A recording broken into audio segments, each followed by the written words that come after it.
As far back as I can recall, I was always an atheist, and that didn't change until the late 1980s, when I nearly died of cancer. It scared me so bad that I became driven to figure out what really happens to us after we die. I needed to know, and faith wasn't enough. I needed proof. I found that proof in a young field of research called ITC, or Instrumental Transcommunication, the use of technology to get directly in touch with the worlds of spirit. I heard mind-boggling reports of research underway in Europe. Some people would leave for work in the morning, making sure that everything at home was turned off. When they got home in that evening, sometimes the computer would be running, and new files would have been planted on the disk by invisible hands earlier in the day, while no one was home. Some files would contain text, and others would contain images. So in the early 90s, I flew to Europe to visit those researchers, and what I found changed my life forever. A couple in Luxembourg invited me into their living room, where they had a set of radios tuned between stations so that a gentle hiss of white noise filled the room. As we conversed and got to know each other, suddenly the sounds of the radio began to fade away as the voice of one of their spirit friends began to fade in. He said, "It can only work when the vibrations of those present are in complete harmony and when their aims and intentions are pure."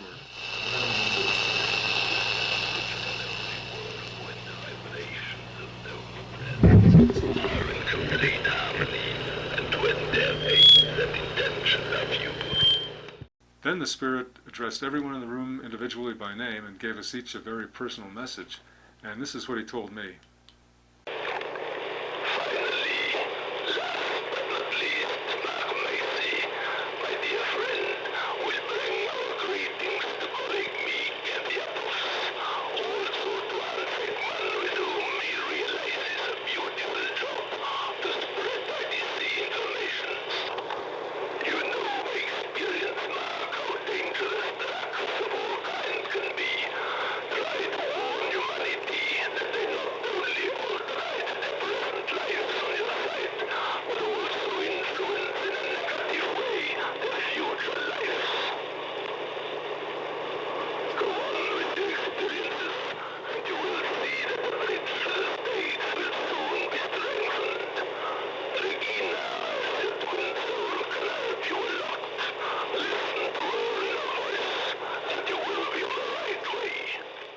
It was the spirit of Konstantin Raudive, a famous EVP pioneer who had died in 1974 and then began to make contact from the other side.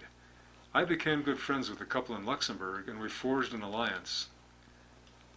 As I became a part of the contact field, Konstantin Raudive and the Spirit Group also became good friends of mine, even though we'd never met in lifetime. I soon received a series of phone calls from Konstantin, and here's a sample. What we're trying to establish within it, I think, is a network without a formal structure. I think that can be done maybe with the internet. That is correct, because you are one of the essential main points of this network. You are one big dot on it, you understand? Thank you. And from this big dot, there are diverges for other dots, smaller dots, and it's only from this big dot that ramifications may be made. Several researchers in Europe were getting miraculous contacts at that time. Adolf Holmes was a German man whose mother died when he was just a baby. As a result, he had a lifelong yearning to be in touch with the mother he never knew. It seemed like an impossible dream until he heard about ITC, and then he quickly immersed himself in the work and tried to contact his late mother. Before long, spirit faces began to appear on his TV screen, including this picture of his mother. In 1994, Adolf Holmes also received this picture of another ITC pioneer named Friedrich Jürgensen, who had died 7 years earlier in 1987. This is the first color picture ever received from the other side through technology. You can see the likeness. In Italy, a researcher named Marcello Bacci was using the same old radio that he'd been using since the 1960s. Guests would gather in his basement and talk to their dead loved ones through Marcello Bacci's radio. In recent years, Marcello said the spirits had not only been talking to him and his guests, but also singing to them.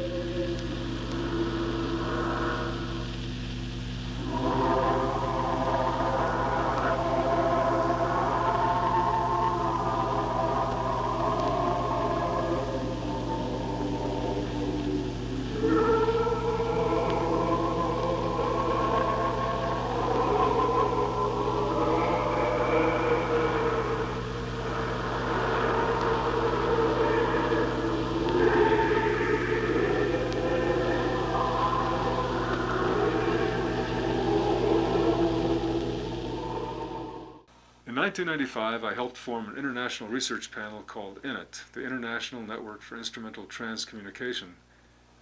We were together for 5 years, and in that time we experienced a lot more miracles like the phone and radio contacts you heard earlier. But the greatest miracles were a series of contacts from a group of 7 ethereal beings, or angels, who said they'd been following our world for thousands of years. They sent this picture showing 2 of them, one in the front and one behind to the right. The one in the front gives you an idea of why our spirit friends sometimes call them the rainbow people. When they descend in vibration to visit the paradise world of our ancestors, they take on a subtle human-like form and glow in rainbow colors. The one in the back gives you an idea why visionaries down through the ages have painted wings on angels.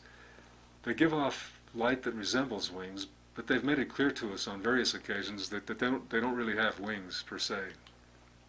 Working with the 7 ethereal beings was the most incredible experience of my life. They could see inside each of us, our motivations and past lives, and they had vast knowledge of the ancient human heritage. Here's a short excerpt of a message from the 7 planted on a telephone answering device in Luxembourg in 1996. Certainly one of the most important spirit world messages ever received through equipment. In the course of bygone decades of thousands of earthly years, beings interested in human species meet to decide on the continuation of the project. When the ethereal beings introduced us to the project, I thought they were talking about the project of high-tech communication that was starting to open up for us. That would have been mind-boggling enough.